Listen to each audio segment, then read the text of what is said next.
Anthony Delon. Fils d'un mythe du cinéma français, marqué à la fois par l'ombre écrasante d'une légende et la lumière fragile de sa propre quête, Anthony a grandi avec un poids que peu d'hommes auraient pu supporter. Pourtant, lui, il a tenu bon. Il a résisté aux tempêtes, affronté ses propres démons, et, après une séparation douloureuse, il a surpris le monde en brisant le silence, en dévoilant l'inimaginable, son mariage secret, scellé dans la discrétion, avec celle qu'il appelle désormais son véritable amour, son âme jumelle. Depuis toujours, Anthony Delon fascine. Franco-américain, il incarne à la fois la rigueur de l'Europe et la liberté des vastes horizons d'outre-Atlantique. Son regard, mélange de mélancolie et de défi, trahit une vie marquée par les excès, les erreurs, mais aussi par un besoin viscéral de vérité. Beaucoup l'ont réduit à son patronyme, à son illustre père. Pourtant, Anthony est bien plus qu'un héritier, il est un combattant, un survivant, un artiste. Et aujourd'hui, il est un homme qui, après tant d'années d'ombre et de lumière, ose enfin se montrer tel qu'il est, vulnérable mais fier, brisé mais debout, marqué mais libre. La rupture qui a précédé ce nouvel élan n'a pas été anodine. Ce divorce, long et éprouvant, fut pour Anthony une blessure mais aussi une délivrance. Les médias, avides de scandales, guettaient sa chute, flairant la moindre faiblesse. Pourtant, il a gardé le silence. Un silence lourd, presque assourdissant, comme celui d'un lion blessé qui refuse de rugir. Les rumeurs allaient bon train, mais lui, impassible, laissait le temps jouer son rôle. Puis, soudain, l'explosion, Anthony Delon sort de son mutisme. Il ne se contente pas de parler. Il confesse. Il avoue ce que personne n'attendait, il s'est marié, loin des caméras, dans le secret le plus absolu, avec une femme qu'il décrit comme « l'évidence d'une vie ». Ce n'était pas un simple mariage, mais un acte de rébellion contre tout ce que l'on croyait savoir de lui. L'homme qu'on disait solitaire, incapable d'aimer sans se perdre, a osé franchir le pas ultime, unir son destin à celui d'une autre. Et pas n'importe comment. Pas dans la frénésie médiatique à laquelle il a toujours été exposé, mais dans l'intimité, à l'abri des regards, comme si l'amour avait besoin du silence pour éclore pleinement. Cette révélation a provoqué une onde de choc. Comment Anthony Delon, cet homme discret mais scruté, avait-il pu dissimuler une union si capitale? Il faut comprendre qu'Anthony n'a jamais aimé les artifices. Toute sa vie, il a dû se battre pour exister par lui-même. La lumière aveuglante du nom Delon ne l'a pas seulement porté, elle l'a aussi écrasé. Chaque choix, chaque faux pas, chaque mot prononcé en public était jugé, comparé, déformé. Alors, ce mariage secret, c'était son triomphe personnel, son pied de nez à une société obsédée par la transparence, par le besoin de tout savoir, de tout dévoiler. En révélant son union après coup, Anthony reprenait le contrôle. Il n'était plus un fils, un héritier, une proie médiatique. Il devenait un homme maître de son destin. Ce geste, en apparence intime, avait la force d'un acte politique. C'était une déclaration au monde, je ne vous dois rien. Je ne dois rien qu'à moi-même et à celle que j'aime. Un message d'autant plus bouleversant que dans sa voix résonnait une sincérité désarmante. Lui qui avait souvent été caricaturé comme distant, rebelle, imprévisible, apparaissait enfin dans toute son humanité. Et cette humanité, empreinte de cicatrices, était belle, infiniment belle. Sa nouvelle compagne, dont le nom circulait déjà avec insistance, n'était pas une star, ni une figure mondaine. Elle n'avait pas besoin de paillettes pour exister. Sa lumière était ailleurs, dans sa discrétion, dans la manière dont elle semblait comprendre Anthony sans qu'il ait besoin de parler. Leur rencontre avait été improbable, presque romanesque. Deux trajectoires qui n'auraient jamais dû se croiser, mais que la vie, malicieuse et imprévisible, avait décidé de lier. Depuis, ils ne s'étaient plus quittés. Là où beaucoup s'attendaient à voir un Anthony affaibli, usé par les épreuves, ils découvraient un homme régénéré. Son regard, autrefois assombri par la douleur, brillait à nouveau. Ses gestes, ses mots, ses sourires semblaient porter une nouvelle énergie. Comme si ce mariage n'était pas seulement une union amoureuse, mais aussi une renaissance. Car, au fond, c'était bien cela, la résurrection d'un homme que l'on croyait enfermé dans ses blessures. Il est rare de voir une personnalité publique atteindre ce point d'équilibre, cet instant où la célébrité cesse d'être une cage pour devenir une force. Anthony a trouvé ce point. Il a transformé le poids de son nom en socle, la douleur de ses échecs en moteur, l'ombre de son passé en lumière pour l'avenir. Il n'est plus seulement le fils de, ni l'acteur, ni le rebelle. Il est Anthony Delon, un homme accompli qui ose aimer sans concession, qui ose vivre sans masque. Et c'est là toute la grandeur de son geste. Car il n'a pas seulement révélé un mariage. Il a révélé une vérité profonde, la possibilité, même après les échecs, même après les pertes, de se réinventer, de renaître. Et en le faisant, il est devenu une source d'inspiration. Pour ceux qui doutent, pour ceux qui souffrent, pour ceux qui croient qu'il est trop tard, Anthony Delon incarne désormais la preuve vivante que la vie offre toujours une seconde chance à ceux qui ont le courage de la saisir. Chaque mot prononcé ce jour-là, chaque phrase confessée avec gravité, résonnait comme une symphonie de sincérité et d'émotion brute. Les journalistes, pourtant habitués aux coups de théâtre, restaient bouche bée. Ils savaient qu'il assistait à un moment rare, presque historique. Un instant où un homme, longtemps réduit à ses erreurs ou à son héritage, se dressait enfin, pleinement lui-même, dans toute sa dignité retrouvée. La nouvelle de ce mariage secret, une fois dévoilée, enflamma aussitôt la presse et les réseaux sociaux. Certains crièrent au scandale, d'autres au génie, mais tous furent unanimes, Anthony Delon avait frappé un grand coup. Là où beaucoup s'étaient habitués à voir en lui un homme fuyant, incapable d'assumer publiquement ses choix intimes, il se montrait aujourd'hui frontal, audacieux, presque insolent dans sa manière d'exposer une vérité que personne n'avait anticipée. Ce n'était pas un simple aveu, c'était un coup de tonnerre, un séisme dans le paysage médiatique et culturel français. Et pourtant, au-delà de la fureur médiatique, il y avait une douceur presque palpable dans les images qui filtrèrent de cette union tenue secrète. Un mariage au bord de l'eau, sous un ciel lumineux, entouré d'un cercle restreint d'amis fidèles et de quelques membres de la famille. Pas de faste, pas de paillettes, pas d'ostentation. Juste l'essentiel, deux êtres face à face, deux cœurs qui se promettaient, deux regards qui se répondaient. Ceux qui eurent la chance d'assister à cette cérémonie décrivirent une atmosphère d'une intensité rare, comme suspendue dans le temps. Anthony, vêtu avec sobriété mais élégance, incarnait cette noblesse naturelle qu'on lui connaît. Sa stature, marquée par les années mais embellie par une maturité assumée, imposait le respect. Ses mots, lorsqu'il prononça ses vœux, furent simples mais bouleversants. Pas de grandes déclarations théâtrales, pas de phrases apprêtées pour la galerie. Seulement une vérité nue, brute, délivrée d'une voix ferme mais émue. Certains invités jurent avoir vu des larmes briller dans ses yeux, des larmes d'un homme qui a trop attendu, trop combattu, mais qui a enfin trouvé sa délivrance. Ce mariage avait la force d'une renaissance, mais aussi d'une réconciliation. Réconciliation avec lui-même, d'abord.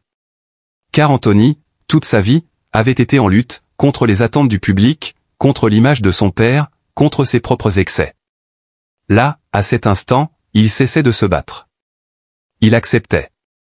Il s'acceptait, enfin, tel qu'il était, avec ses cicatrices, ses failles et ses grandeurs. Mais c'était aussi une réconciliation avec l'amour, ce sentiment qu'il avait souvent malmené, mal compris, et qui semblait désormais se présenter à lui sous sa forme la plus pure. Les invités, pourtant triés sur le volet, avaient conscience d'assister à un moment historique.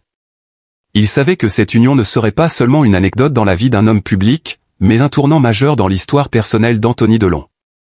On avait l'impression de voir un roi déposer enfin sa couronne pour devenir simplement un homme, raconta l'un d'eux. Une image forte, presque biblique, celle d'un héritier de légende qui choisit de se libérer des chaînes de son passé pour embrasser un futur à la fois simple et sublime. Et dans ce futur, la femme qui se tenait à ses côtés tenait un rôle central. Elle n'était pas une muse ni une idole, elle était une compagne au sens le plus profond du terme. Sa présence, discrète mais éclatante, insufflait à Anthony une force nouvelle. Dans son sourire, dans la douceur de ses gestes, dans la sérénité qu'elle dégageait, on percevait une énergie qui venait panser toutes les blessures accumulées au fil des années. À ses côtés, Anthony semblait rajeuni, transfiguré, presque apaisé. Ce mariage n'était pas une fin, mais un commencement. Un commencement inattendu, audacieux, et terriblement humain. Et le fait qu'Anthony ait choisi de le révéler lui-même, avec ses propres mots, dans un élan de sincérité qui ne laissait place à aucune ambiguïté, renforçait encore l'impact de cette annonce. Car au-delà de l'événement privé, c'était un message adressé à tous, un message de courage, de résilience et de liberté. Les médias, dans un premier temps, tentèrent de percer le secret. Quand, où, comment? Pourquoi ce silence? Pourquoi maintenant? Mais toutes ces questions se heurtaient à une évidence, Anthony avait choisi son moment, et il ne leur appartenait pas de le juger. Ce mariage n'était pas une mise en scène, ce n'était pas une opération de communication. C'était un acte intime, une victoire personnelle, un cri d'amour et de liberté. Et en cela, il dépassait de loin le simple cadre de la vie privée. Car en Antony, à cet instant, se dessinait une figure presque mythologique. Celle d'un homme longtemps perçu comme un prince déchu, qui revenait soudainement en majesté, non pas par la gloire ou le bruit, mais par la vérité nue de son cœur. Rarement un geste si intime avait porté une telle dimension universelle. Les témoins racontèrent la soirée qui suivit la cérémonie. Une réception simple, presque familiale, mais où régnait une atmosphère électrique. Antony, d'ordinaire réservé, se montra étonnamment ouvert, souriant, attentif à chacun. On l'entendit rire, fort, comme rarement auparavant. Ses proches furent bouleversés de le voir ainsi, délesté, léger, habité d'une joie qu'il ne lui connaissait plus depuis longtemps. Certains murmurèrent que jamais, même dans sa jeunesse, il ne l'avait vu aussi heureux. Les regards complices échangés entre lui et sa nouvelle épouse ne laissaient aucun doute. Il ne s'agissait pas d'un caprice, ni d'une illusion passagère. C'était l'évidence. L'évidence d'un amour qui avait survécu au doute, à la peur, à l'ombre des échecs passés. L'évidence d'un lien indestructible qui, en silence, avait grandi jusqu'à devenir indéniable. Et plus les heures avançaient, plus cette évidence s'imposait à tous. Antony Delon, cet homme que l'on croyait à jamais prisonnier de ses luttes, apparaissait désormais comme une figure de rédemption. Non pas une rédemption éclatante, spectaculaire, mais une rédemption intime, fragile et infiniment puissante.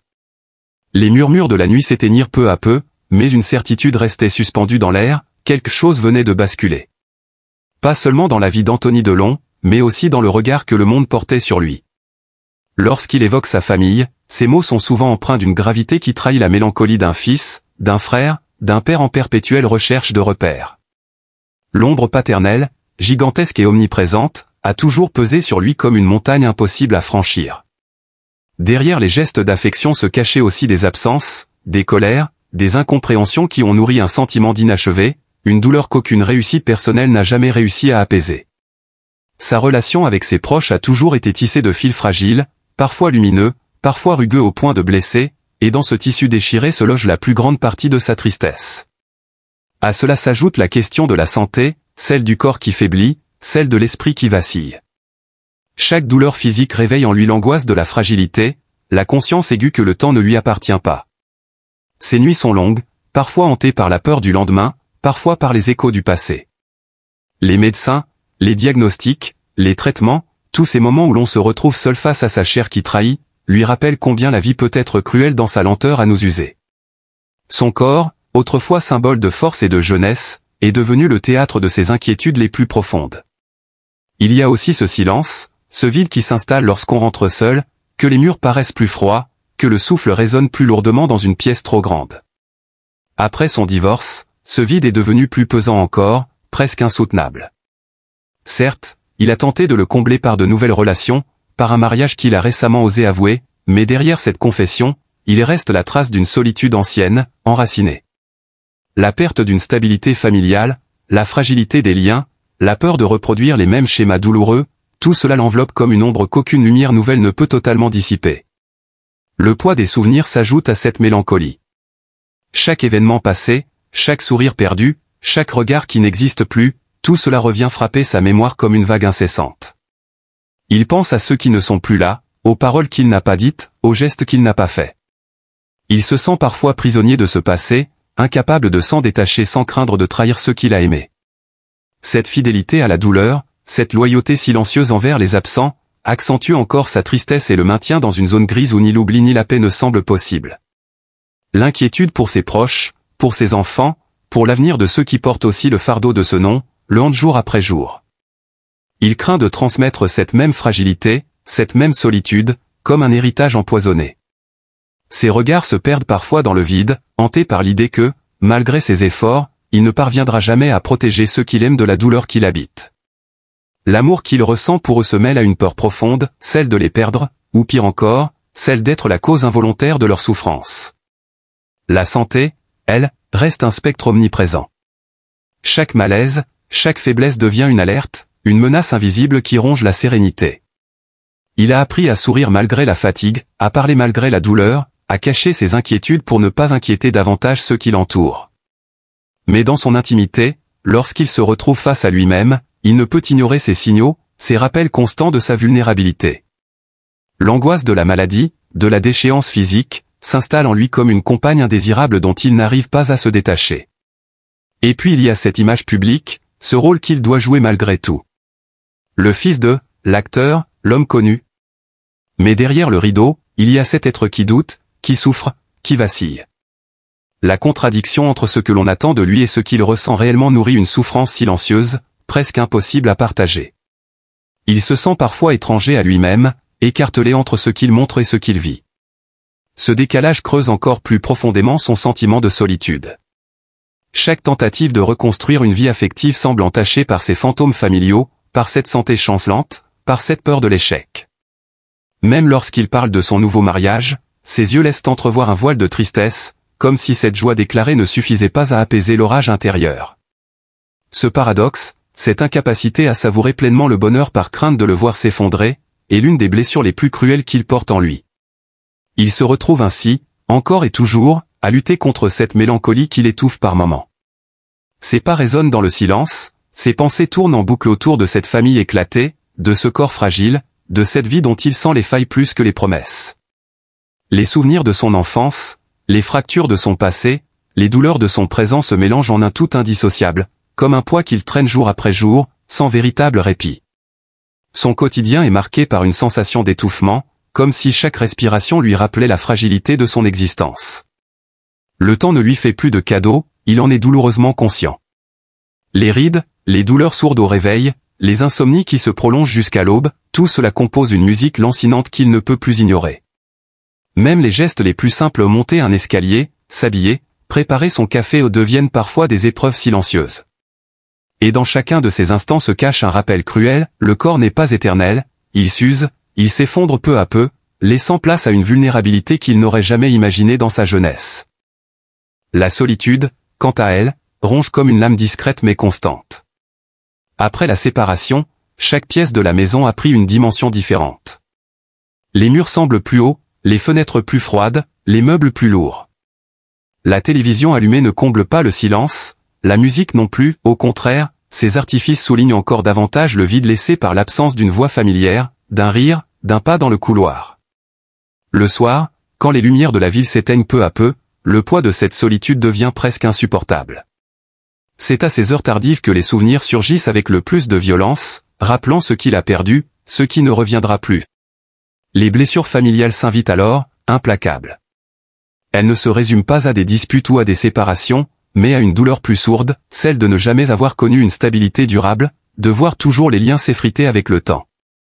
Cette fragilité familiale s'est imprimée en lui comme une cicatrice indélébile. Il se revoit enfant, cherchant un regard rassurant, une main tendue qui parfois n'était pas là. Il se revoit adolescent, confronté aux attentes démesurées, à l'absence, à l'impression de n'être jamais assez. Ces images du passé, loin de disparaître, se sont ancrées au plus profond de lui, nourrissant une mélancolie qui, encore aujourd'hui, continue de dicter ses émotions. La santé mentale n'échappe pas non plus à cette spirale. Les nuits blanches alimentent des pensées sombres, une inquiétude constante qui ne s'éteint jamais vraiment. Parfois, il sent son esprit se refermer sur lui-même, piégé dans un cercle de doutes et de regrets. Chaque tentative de répit se brise sur la peur d'un avenir incertain, sur l'angoisse de voir le corps céder, sur l'idée que la vie puisse lui enlever encore davantage. Ces tourments intérieurs l'épuisent, mais il choisit bien souvent de les taire, de sourire en façade, comme si ce masque pouvait suffire à tromper le monde. Et pourtant, ce masque se fissure.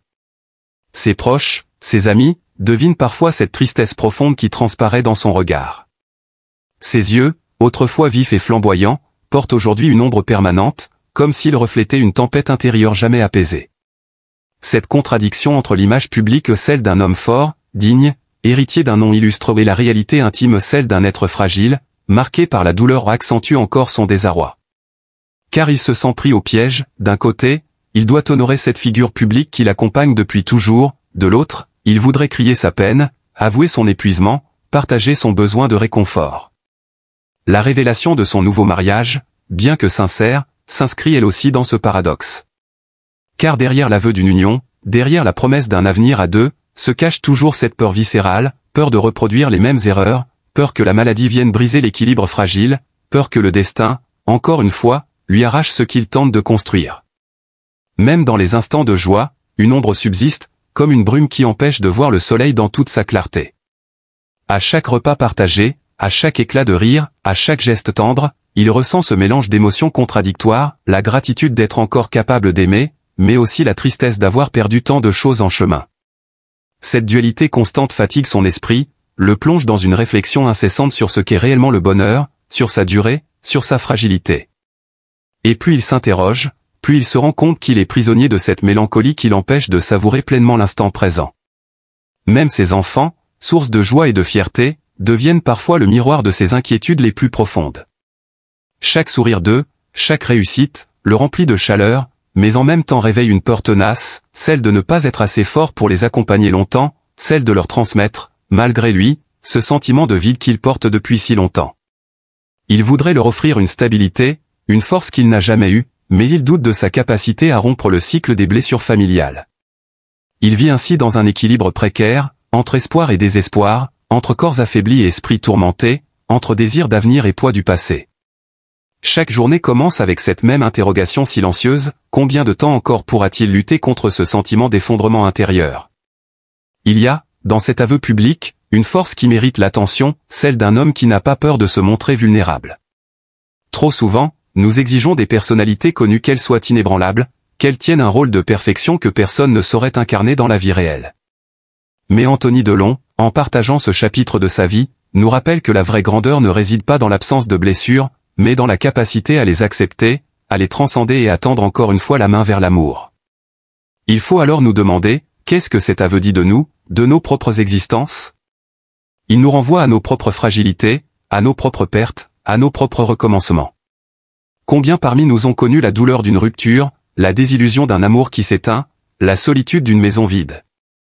Et pourtant, combien ont aussi trouvé, parfois contre toute attente, la lumière dans un nouveau regard, la douceur dans une nouvelle rencontre?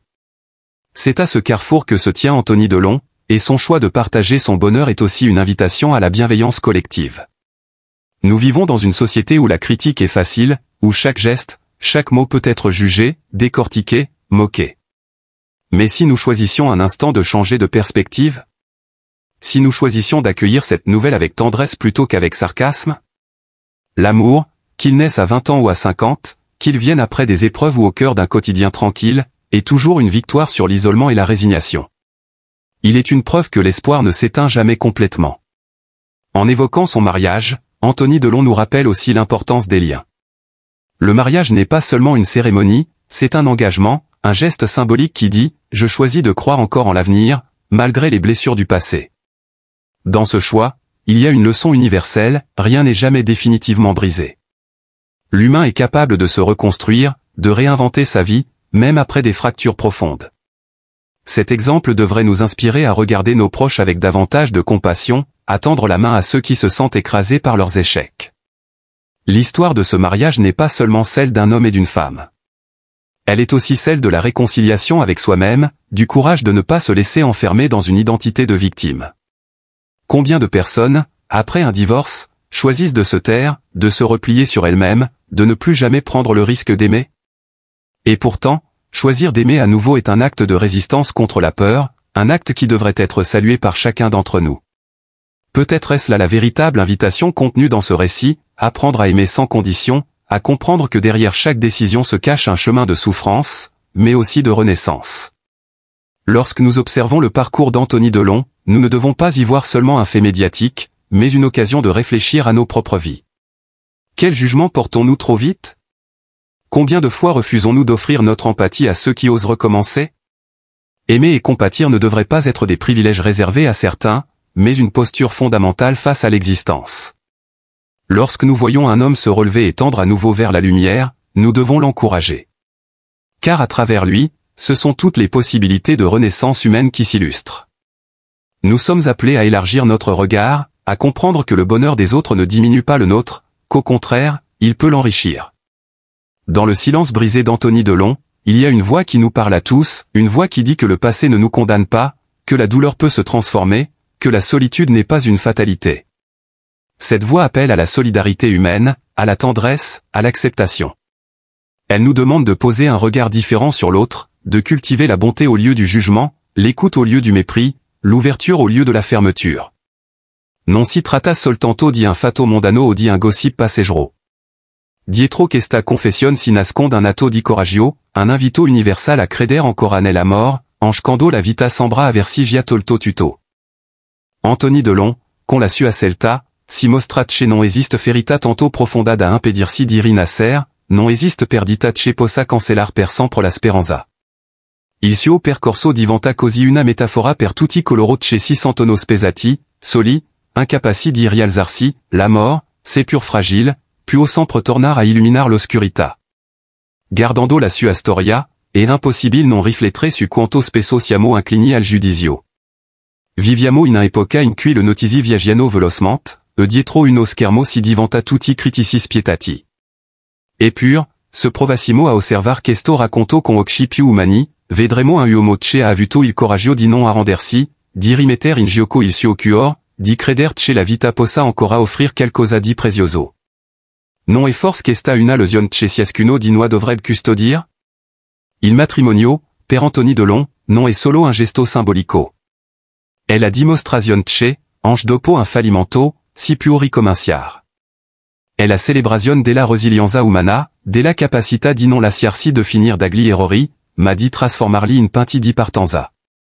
È una testimonianza che parla a chien che abbia amato e perso, a chien che abbia pianto e può deciso di rialzarsi. E proprio per questo, la sua vicenda non appartiene soltanto a lui, appartiene a tutti noi, à la nostra comune condizione umana. Perché la mort non aimait semplice. È fatto di coraggio, di cadut, di rinascit. È un rischio che non tutti sono disposti a correre. Ma cielo accogli, cielo abraxia con sincerità, dimostra che vivere non significa sopravvivere, ma avere la forza di credere ancora, sempre, nonostante tutto. Ecco perché questa confessione, resa pubblica dopo anni di silenzio, non è solo un atto personal, è un messaggio universal. È un richiamo alla compassion, alla comprensione, alla capacità di jouir della felicità altrui senza invidia, ma con solidarietà. Anthony Delon si ricorda che la vita non è mai finita, che la mort non ha età, che ogni cuore merita una seconda occasione. In un mondo in cui l'indifferenza sembra crescere di giorno in giorno, story comme questa si riportano all'essenziale, la necessità di amare e di lasciarsi amare, di aprirsi alla vita e non chiudersi al dolore. L'esperienza di Anthony Delon si invita a guardare con più tenerezza agli altri, a riconoscere che dietro ogni volto se accengrave una lotta silenziosa, un sonno che resiste, una speranza che chiede solo di non esser soffocata. E ora, cari amici, se queste parole si hanno toccato, se anche voi credete che raccontar storie di coraggio, di amor e di rinascita sia importante, si s'invito a unirvi a una comunità che condivide questi valori. Iscrivetevi al canal Jomade TV, un luogo dove le storie diventano ispirazione, dove la voce della speranza trova spazio, dove possiamo crescere insieme come una grande famiglia. Sostenete il canal, condividete i contenuti, lasciate che questo messaggio arrivi a più cuori possibile. Perché ogni iscrizione, ogni gesto di supporto, non è solo un clic e un segno di fiducia, un segnal che dai si sono anch'io, e credo nella mort, nella resilienza e nella forza del persone. Jomade TV è qui per ricordarsi che nessuno è solo, che tutti abbiamo bisogno di storie che si diano coraggio, che si facciano sorridere, che si aiutino a credere di nuovo. Unitevi a noi, sostenete questa avventura, e permettete che la voce della compassione continui a diffondersi.